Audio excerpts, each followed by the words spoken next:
하나님 말씀 봉독해 올리겠습니다. 창세기 37장 1절에서 11절 말씀 봉독해 올리겠습니다.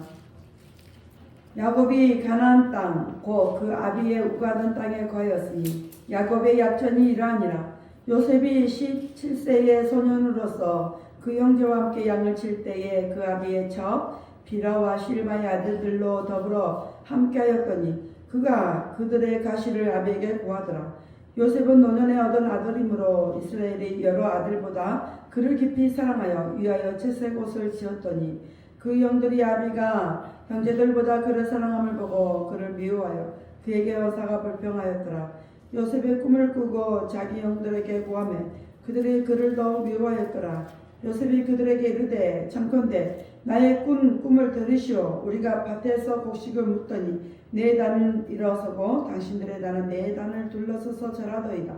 그 형들이 그에게 이르되 내가 참으로 우리의 왕이 되겠느냐 참으로 우리를 다스리게 되겠느냐 하고 그 꿈과 그 말을 인하여 그를 더욱 미워하였더니 요셉이 다시 꿈을 꾸고 그 형들에게 구하여 가로되 내가 또 꿈을 꾼즉 해와 달과 열한 별이 내게 절하더이다 하니라. 그가 그 꿈으로 그 형에게 구하매 아비가 그를 꾸짖고 그에게 이르되 너의 꿈이 무엇이냐 나와 내 모와 내 형제들이 참으로 가서 땅에 엎드려 내게 절하겠느냐. 그 형들은 시기하되 그 아비는 그 말을 마음에 두었더라. 아멘.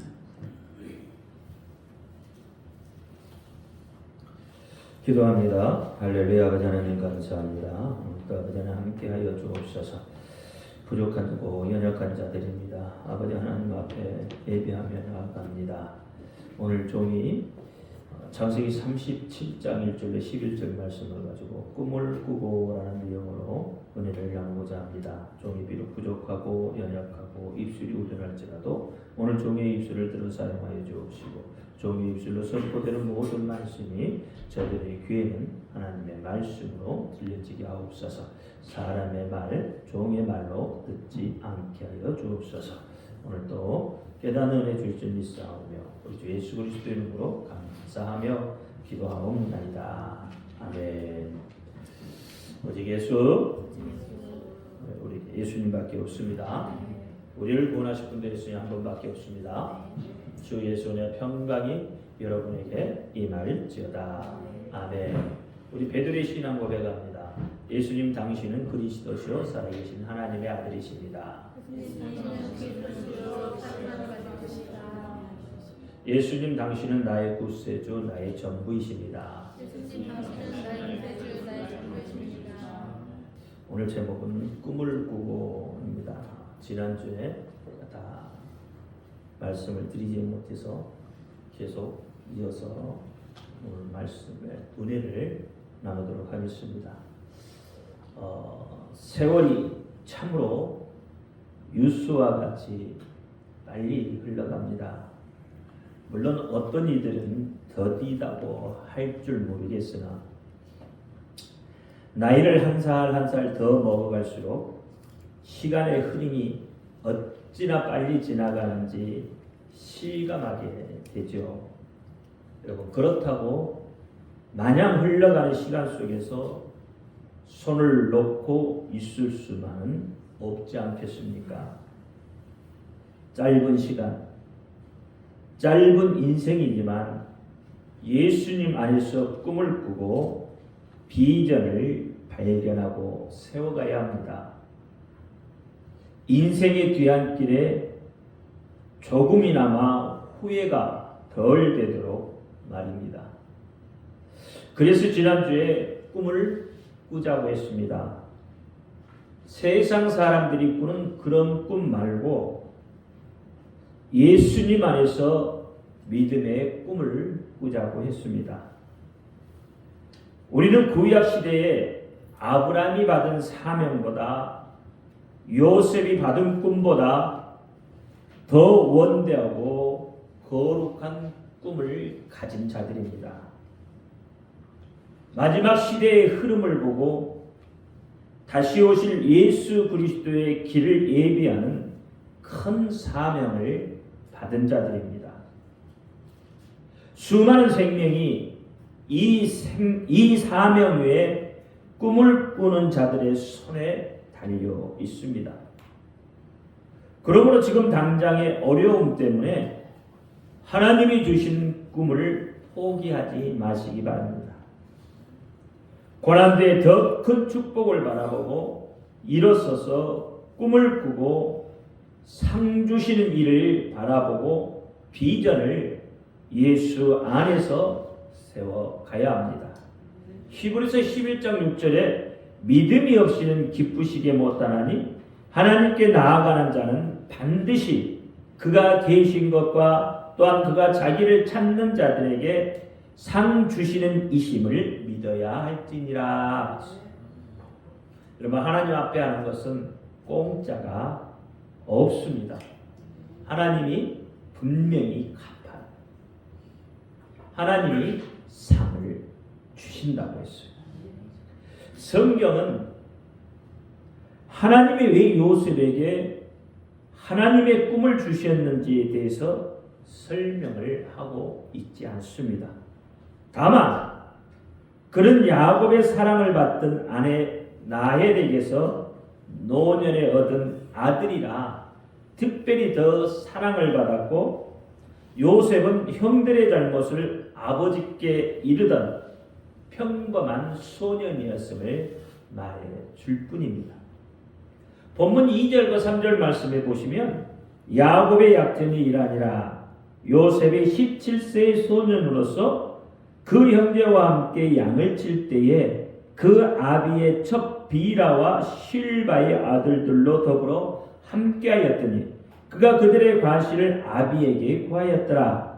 요셉은 노년에 얻은 아들이므로 이스라엘이 여러 아들보다 그를 깊이 사랑하여 위하여 채석옷을 지었더니라고 이야기했어요. 그러니까 요셉은 어떤 사람이에요? 요셉은 형들과 함께 양을 치는 양치기죠. 또 고자질을 잘하는 고자질쟁이에요. 그러니까 아주 평범한 그런 소년이었다고 이야기하는 거예요. 요셉에게 뭐 특별한 뭐가 있어서 사랑을 받은 게 아니란 이야기죠. 그저 평범합니다. 형들과 함께 양치는 목동이고 여러분 고자질하는 그런 소년일 뿐이라는 거예요. 오늘 본문에서 뭐 특별한 거 찾을 수 있습니까? 없잖아요. 그런데 우리는 여기에서 놀라운 은혜를 발견하게 됩니다. 뭐냐면 하나님의 꿈은 특별한 사람에게만 내려지는 것이 아니라는 겁니다. 평범한 소년 요셉에게 내렸듯이 오늘날 평범한 나에게도 내려진다는 사실이에요. 예수님은 낮고 천한 자의 모습으로 오셨고 모든 사람에게 공평하게 구원의 기회를 주셨어요. 어떻게 보면 오히려 낮고 천한 자들을 찾아 들어 사용하셨어요. 그런데 만약에 하나님께서 특별한 사람에게만 꿈을 주신다면 오늘 힘겹게 살아가는 우리에게는 소망이 없습니다.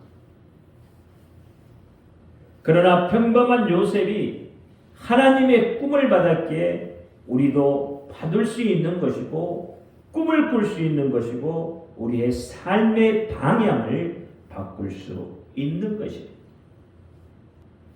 그래서 하나님은 공평하신 하나님이십니다. 예레미야 9장 24절에 자랑하는 자는 이것으로 자랑할지니 곧 명철하여 나를 아는 것과 나 여호와는 인애와 공평과 정직을 땅에 행하는 자인 줄 깨닫는 것이라.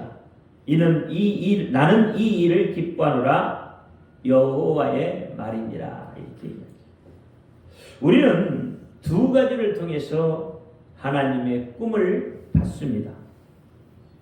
그런 측면에서 꿈은 비전은 사명과 같습니다. 사명이 무엇이죠? 사명은 하나님이 나에게 맡겨주시는 일입니다. 그것이 사명이에요. 그러면 첫 번째는 요셉과 같이 하나님께서 꿈을 확실하게 보여주고 알려주시는 경우도 있다는 거죠. 이런 경우에는 모든 것이 분명해집니다. 야, 하나님이 나에게 이런 것을 원하시고 있구나. 여러분 분명히 알 수 있는 거죠. 분명해지죠. 그런데 문제는 그런 사람이 얼마 되지 않는다는 데 있습니다. 나머지 대부분 사람들은 하나님의 뜻 가운데 비전, 꿈을 꿔야 돼요. 꿈을 세워가야 합니다. 비전은 성령님께서 주시는 것이라고 하면서 비전을 세우려고 하면 여러분 이상하게 생각할 수도 있죠. 그러나 하나도 이상할 게 없어요. 은사 역시도 하나님께서 우리에게 주시는 하나님의 선물입니다. 여러분 고린도전서 12장에 보면 은사는 성령의 우리에게 주시는 것이라고 말씀을 해요. 12장 11절에 이 모든 일은 같은 한 성령이 행하사 그 뜻대로 각 사람에게 나누어 주시니라. 그런데 31절은 또 이렇게 말합니다. 너희는 더 큰 은사를 사모하라. 내가 또한 제일 좋은 것을 너희에게 보이리라 그랬습니다. 여러분 모든 것을 완벽하신 성령 하나님이 우리 각 사람에게 필요한 대로 은사를 나누어 주셨는데 왜 또 은사를 사모하라고 하죠? 뭔가 좀 앞뒤가 좀 잘 안 맞는 것 같잖아요. 왜 하나님은 완벽하시잖아요. 근데 이 말씀의 본질을 보면은 그렇습니다. 성령 하나님이 은사를 나누어 주시는 분이시니 내가 더 예수님을 섬기기에 필요한 은사가 있으면 그것을 구하라는 거예요. 예수님을 더 잘 섬기기 위해서 이웃을 더 사랑하기 위해서 필요한 은사를 구하라는 것입니다.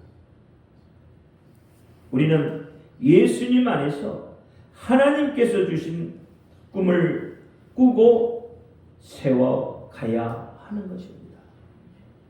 선지자의 강령이 무엇이겠습니까? 여러분 그 꿈을 꾸라는 거예요.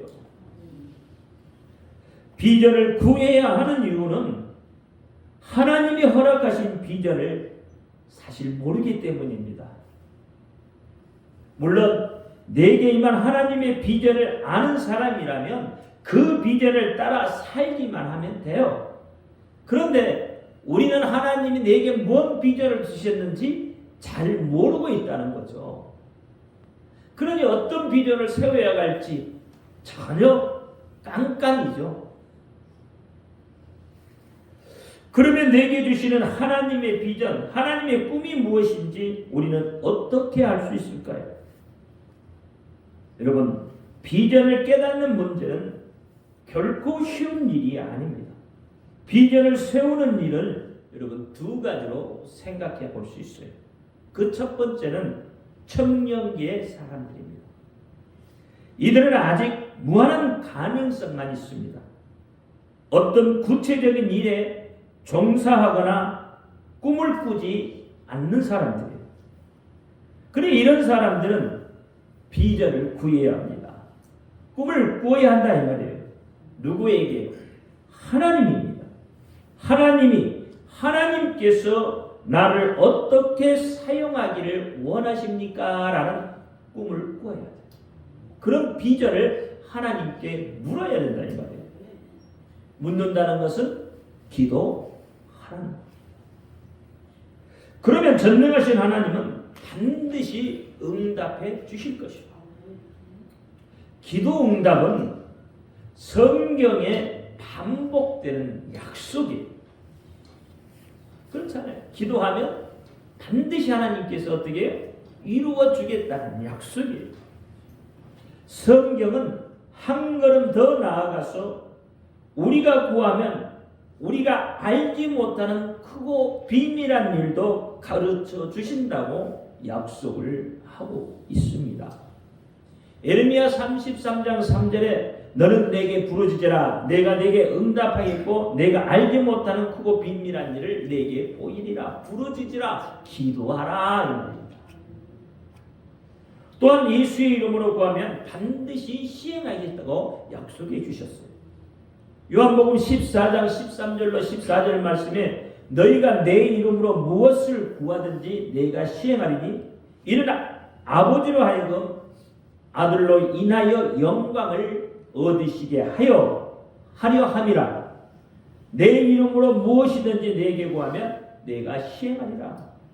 요한복음 15장 7절에도 너희가 내 안에 거하고 내 말이 너희 안에 거하면 무엇이든지 원하는 대로 구하라. 그러하면 이루리라. 하나님의 말씀이 너희 안에 거하면요. 요한복음 16장 24절에도 지금까지는 너희가 내 이름으로 아무것도 구하지 아니하였으나 구하라. 그리하면 받으리니 너희의 기쁨이 충만합니다. 이렇게 이야기해요. 여러분 기쁨을 얻고 싶으면 예수의 이름으로 구하시기 바랍니다. 꿈을 갖고 구하면 반드시 이루어 주심을 여러분 믿으시기를 바랍니다. 오늘 본문 요셉은 하나님으로부터 꿈을 받았고 그 하나님으로부터 꿈을 성취해낸 사람이에요. 그러니 젊은 청소년들은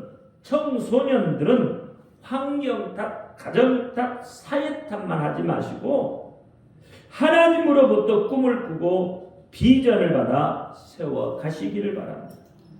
하나님 나라, 예수님의 나라를 세워가는 그런 꿈을 꾸시기를 바랍니다. 그리스도인들은 예수님으로부터 꿈을 꾸고 비전을 먹고 사는 그런 성결한 사람들입니다. 요한 1서와 사도행전에 보면 동일한 요일서죠. 요일서와 사도행전에 보면 동일한 말씀이 있죠. 사도행전 2장 17절 하나님이 가라사대 말세에 내가 내 영으로 모든 육체에게 부어주리니 너희의 자녀들은 애언할 것이고 너희의 젊은이들은 환상을 보고 너희 늙은이들은 꿈을 꾼다. 이렇게. 여러분 이 말씀을 한번 자세히 들어봤다 봐요. 청년들은 뭘 한다고요? 자녀들은 뭘 한다고요? 늙은이들은 뭘 한다고 했죠? 자녀들은 애언한다. 애언이 뭐예요? 하나님의 계시. 하나님의 계시를 말한다는 거죠. 젊은이들은 환상을 봐요. 하나님의 계시가 없이 어떻게 환상을 볼 수 있겠어요? 하나님의 계시가 없이 어떻게 꿈을 꿀 수 있겠느냐 말이에요. 그러니까 예언이나 환상이나 꿈이라는 것은 여러분 같은 맥락에서 바라볼 수 있어야 하는 거예요. 다른 게 아니에요. 예언이나 환상이나 꿈은 다 동일한 거예요. 하나님으로부터 오는 겁니다. 둘째로는 이미 직업을 갖고 일하고 있는 성인은 그러면 어떻게 비전을 발견할까요? 느헤미야서는 우리에게 이런 문제의 해답을 주고 있습니다. 느헤미야는 페르시아의 아닥사스 1세의 술 맡은 관원장입니다. 느헤미야 1장 11절에 보니까 주여 구하오니 귀를 기울이사 종의 기도와 주의 이름을 경외하기를 기뻐하는 종들의 기도를 들으시고 오늘날 종으로 형통케 하여 이 사람 앞에서 은혜를 잊게 하옵소서 하였나니 그때에 내가 왕의 술관원이 되었나이다 그랬어요. 그러니까 느헤미야의 이 기도를 한번 보시라는 거예요. 누구에게 구하고 있어요? 하나님께 구하고 있다는 거예요. 무엇으로 구하고 있죠? 주의 이름으로 구하고 있다는 거예요. 그러니까 주의 이름으로 구하는 것, 예수 이름으로 구하는 것은 하나님이 기뻐 들으신다고 분명히 구약에도 말씀을 하고 있어요. 그 사람은 하나님께서 형통케 하시겠다고 말하고 있는 거예요. 그러니까 느헤미야는 이미 자신의 일이 있는 사람입니다. 그런데 그는 예루살렘 성이 다 무너졌다는 소식을 듣습니다. 그럼에도 그는 자신의 위치에서 할 일을 찾았습니다. 여러분, 이스라엘에서요, 예루살렘 성이 무너졌다는 것은 모든 것이 다 무너진 거예요. 이스라엘 백성에게 모든 것이 다 무너진 거라는 말이에요. 아무런 꿈도 없고 아무런 희망도 없는 그런 상태를 말하고 있는 거예요. 오늘 그리스도인들이 그렇죠? 예배가 무너지면 다 무너진 것과 같다 이 말이에요. 그런 절망한 상황, 그래서 대부분의 사람들처럼 낙심하고 있어야 할 그였지만 에레미야는 낙심하지 않았습니다. 누구를 탓하고 있지 않아요.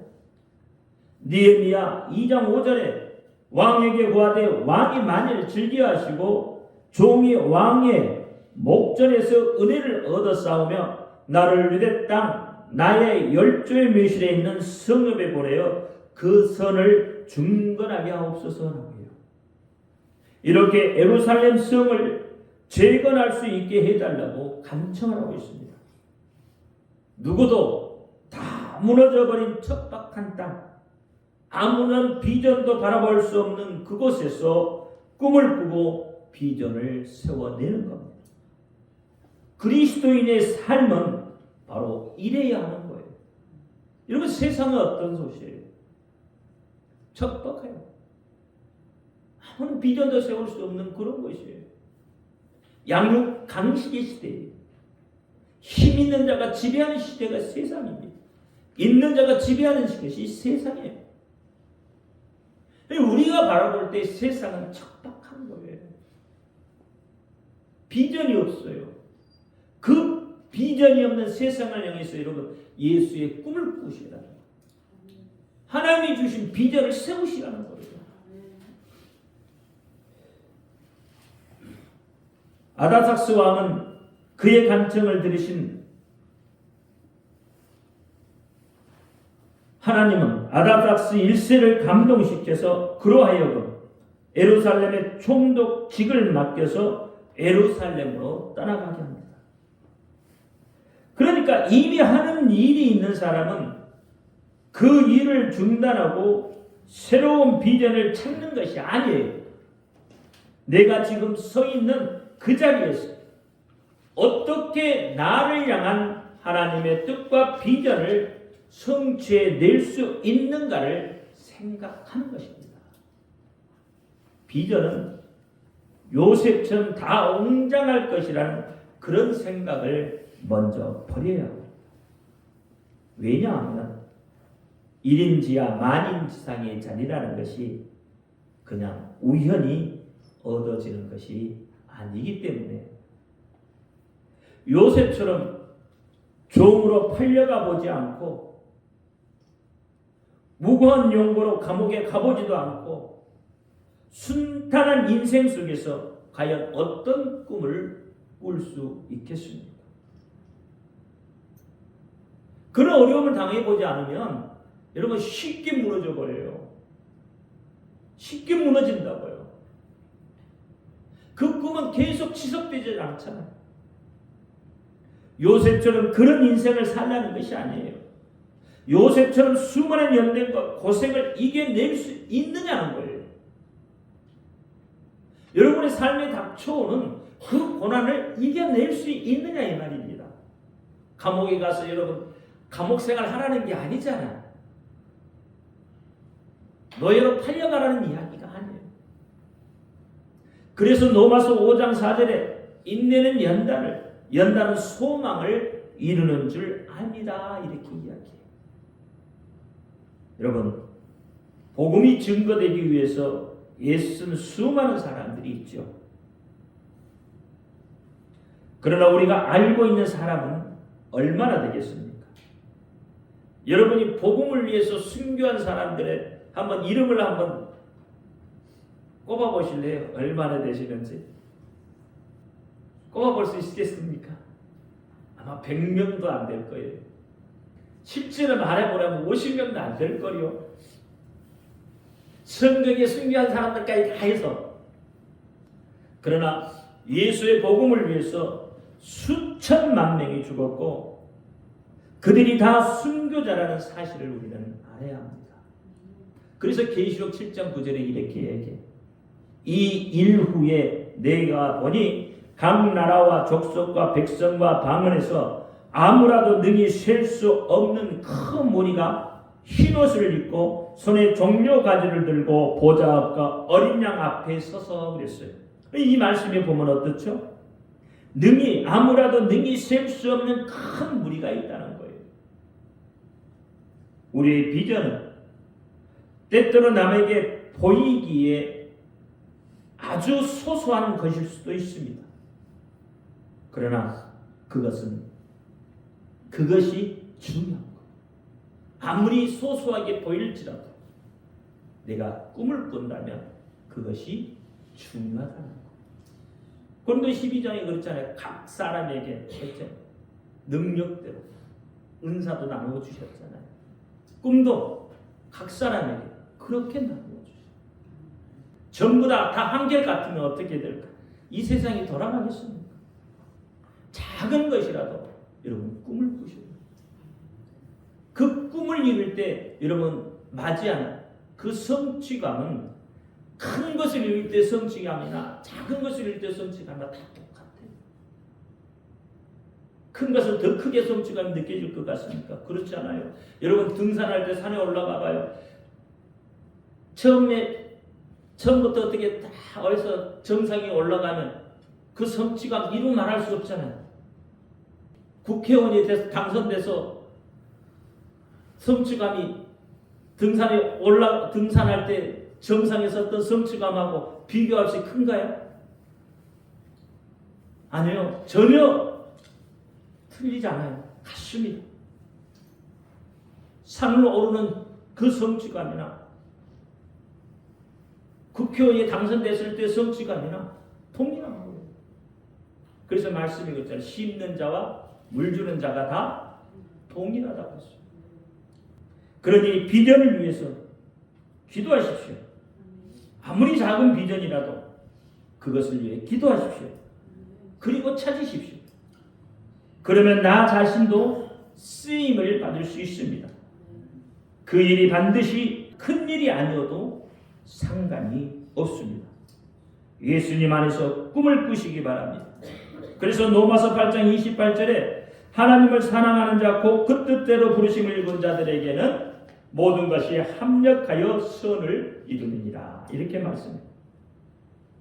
나는 절대로 그 일을 못한다고 또는 나는 자격이 없다고 처음부터 포기하지 마시기 바랍니다.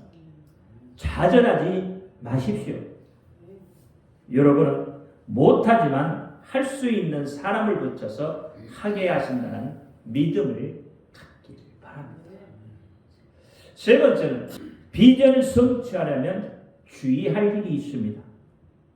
오늘 본문 11절에 보면 그 형들은 시기하여 그 아비는 그 말씀을 마음에 두었더라 그랬어요. 청소년이든 성인이든 그것이 큰 일이든 작은 일이든 비전을 발견하고 그 비전을 이루기 위해 달려가다 보면 꼭 해방꾼이 나타나게 마련입니다. 그렇잖아요, 여러분. 우리의 믿음이 좀 성장한가 싶으면 어떻게? 원수 마귀가 믿음이 성장하지 못하도록 꼭 해방하는 것과 같잖아요. 그 해방꾼이 사람일 수도 있고 물질일 수도 있고 건강일 수도 있습니다. 요셉의 경우 꿈을 성취하는데 해방꾼은 누구였죠? 형들이었습니다. 그러나 비전을 성취하는데 제일 큰 적은 마귀 사탄이에요. 사탄이 제일 원하는 것은 우리가 아무 일도 하지 않고 그냥 우리 자리에 머물러 있는 것입니다. 그래서 좀 더 자자, 좀 더 졸자, 좀 더 놀자 이렇게 말하고 남들이 할 터인데 내가 무엇을 해? 라고 말을 하기도 합니다. 이때는 해방을 마귀가 하지 않습니다. 그러나 일하려고 하면 해방이 시작이 됩니다.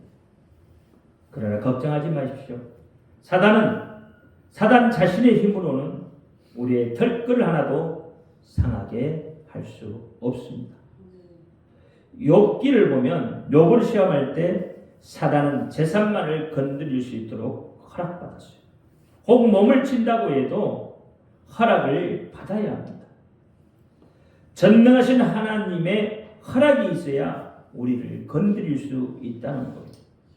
그러기에 사단은 우리를 절대로 건드릴 수 없고 하나님은 우리를 치라고 허락하지 않으시기 때문에 그렇습니다. 그래서 사단은 우리의 환경을 치는 거예요. 주변 사람을 충동하여서 괴롭게 한다든지 비판한다든지 하는 겁니다. 이럴 때 우리 마음에 무엇이 찾아드는가 하면 낙심과 절망이 찾아들게 돼요. 하나님의 뜻을 이루려고 하는데 주의 일을 하려고 하는데 왜 이런 어려움이 찾아오는가? 이렇게 생각하고 고민하는 적이 아마 여러분 다 있을 겁니다. 이미 말씀드렸듯이 내가 가만히 있으면 사단은 나를 괴롭게 하지 않습니다. 일하려고 할 때 괴롭히는 거예요. 하나님이 내게 주신 비전을 위해 일하다가 어려움을 당하면 생각하시기 바랍니다. 지금 내가 하나님이 기뻐하시는 일을 하고 있는 것이구나. 이렇게 생각하고 더욱 열심히 일을 하시기 바랍니다. 예수님은 늘 기도하셨어요. 그렇잖아요. 예수님 생애는 늘 기도의 생활이었잖아요. 그런데 이렇게 기도하신 예수님께서 겟세마네 동산의 기도가 그 이유를 우리에게 가르쳐 주시고 있잖아요. 땀방울이 핏방울이 되도록 기도하신 이유를 우리에게 가르쳐 주고 있지 않습니까? 예수님도 십자가를 지는 고통이 얼마나 큰가를 아셔요. 그래서 마음을 다잡기 위해서 더욱 기도하셨어요. 할 수만 있으면 이 잔을 내게서 떠나가게 하옵소서라고 말할 정도였어요. 예수님의 기도는 자신의 비전을 확인하고 어떻게 보면 흔들리는 그 마음을 다잡는 기도였다고 볼 수 있는 거죠. 그렇습니다. 우리도 마찬가지예요. 비전을 향해 달려가다가 흔들리고 어려움이 오거든 여러분 예수님처럼 기도하시기 바랍니다. 땀방울이 핏방울이 되도록. 여러분 그렇게 기도 못 하시겠죠? 땀방울이 핏방울이 되도록. 아마 여러분 땀방울이 핏방울이 되도록 기도하신다면 모든 일이 없을 거예요. 그렇죠? 이 땀방울이 핏방울이 되도록 그렇게 기도는 아니할지라도 그렇잖아요. 하나님 앞에 드려지는 그 시간들이 좀 더 많아졌으면 좋겠어요. 그래야 우리도 예수님처럼 우리에게 주신 비전을 이룰 수가 있게 되는 거예요. 사실 비전이라는 건 새로운 개념이 아닙니다. 그것은 우리의 사명일 수도 있고 내가 받은 은사로서의 섬김일 수도 있는 포괄적인 개념이에요. 중요한 것은 내가 꿈꾸는 이 비전을 통해서 어떻게 나 자신과 가정과 이웃과 교회를 섬길 수 있느냐의 문제. 어차피 여러분 한 번 살다 가는 인생이죠. 그런데 그 인생은 두 길로 나누어지는 거예요. 비전을 가지고 사느냐 아니면 자기의 배만 불리며 살다 가느냐. 성도 여러분 어떻게 살기를 원하십니까? 여러분의 비전은 무엇입니까? 비전이 있습니까? 없습니까? 오늘 비전을 달라고, 비전을 발견하게 해달라고 하나님 앞에 기도하시기 바랍니다. 반드시 그 비전을 성취할 수 있게 해달라고 기도하시기 바랍니다. 그래서 비전이 가득 찬 성도, 비전을 따라 사는 성도, 하나님이 그 꿈을 이루어져 가는, 꿈을 꾸는 그런 성도들이 되십니다.